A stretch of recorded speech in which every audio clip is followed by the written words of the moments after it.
A Calm Christmas, Finding Peace in the Sacred Mess. Hi, friend. If Christmas tends to feel a lot more like chaos than calm, you're not alone. As women, we carry so much of the heart in the work of the season.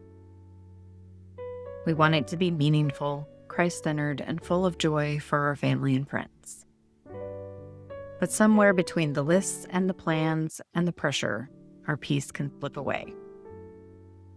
So today, let's take about 10 minutes to slow down and breathe together, to reflect, and to invite Jesus into the middle of it all, into the noise, the to-do list, and even the mess.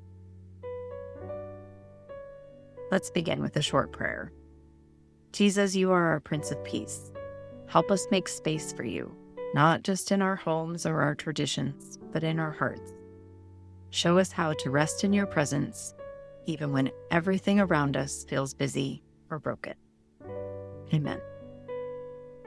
So I have 3 tips for you today. The first one is to prepare for peace. Plan for this Christmas with your capacity in mind. Peace doesn't just happen. It's something we can prepare for. And that preparation often looks more like letting go than adding more. Sometimes we plan our Christmas around what we think we should do, what other families are doing, what social media says, or even what we've done in the past. But this year, I want to invite you to plan with your capacity in mind. Ask what you truly have room for in this season. How much time? How much energy? How much money? What are the things that you can do that will nurture your home and your heart this season? And if you have children, I encourage you to ask them what means the most to them at Christmas. And their answers might surprise you and might help you choose what you can let go of. It's okay to do less. It's okay to choose what is meaningful and release what's not. Jesus came quietly, humbly into a stable, not into perfection or performance. You can't strive to create peace, but you can prepare for peace by being at peace yourself. So slow down and make space. Maybe it looks like keeping one special tradition and letting 3 go. Maybe it means saying no to a party or skipping the matching pajamas this year. Whatever it looks like, let peace, the Prince of Peace, be your guide. You can ask him what he wants you to hold this season and what he's asking you to set down. My second tip is to reframe how you look at the mess. It's a sacred mess. The first Christmas was far from perfect. It was noisy, uncomfortable, and messy. And yet it was holy. It was sacred. God didn't wait for the world to be tidy to send his son. He sent him into the mess. And he still comes into our mess. Your kitchen filled with dishes, your tired body, your overflowing calendar, none of it disqualifies you from peace. In fact, those places might be where he wants to meet you most. When you feel the weight of everything that's unfinished, just whisper this prayer. Jesus, show me where you are right now. Show me the sacred in this mess. Even your mess can be holy ground when you invite him in. You don't have to have it all together for God to draw near. You just ask. He delights to bring the light right into the clutter of your heart and your home. So when you feel the swirl of the busyness, pause, take a deep breath, and remember, this too is sacred.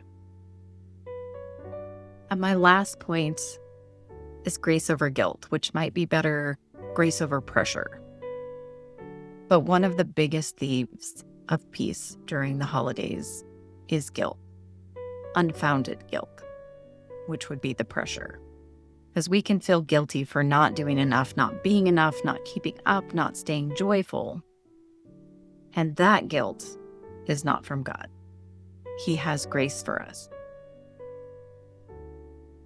You don't need to earn a peaceful Christmas, but you can choose it. So when the enemy starts to sound like guilt, putting all that pressure on and whispering, you should have, you've forgotten, you failed, answer with grace. Jesus, I give you the guilt, I give you the pressure, and I receive peace. Grace doesn't excuse us. It restores us. It strengthens us. It reminds us that the goal of Christmas isn't perfection, it's presence. His presence. Let grace be the covering over your holiday, over the meals that didn't turn out, the cards that never got mailed, and the moments that didn't go as planned.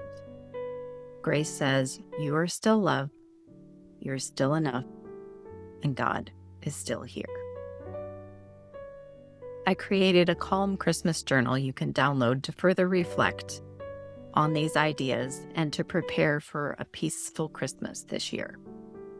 It also includes ideas for heart doodling with Jesus, which is a simple practice that I use all the time. I included some ideas that you could use through the holiday season. One idea is to just simply draw a box, maybe once a day.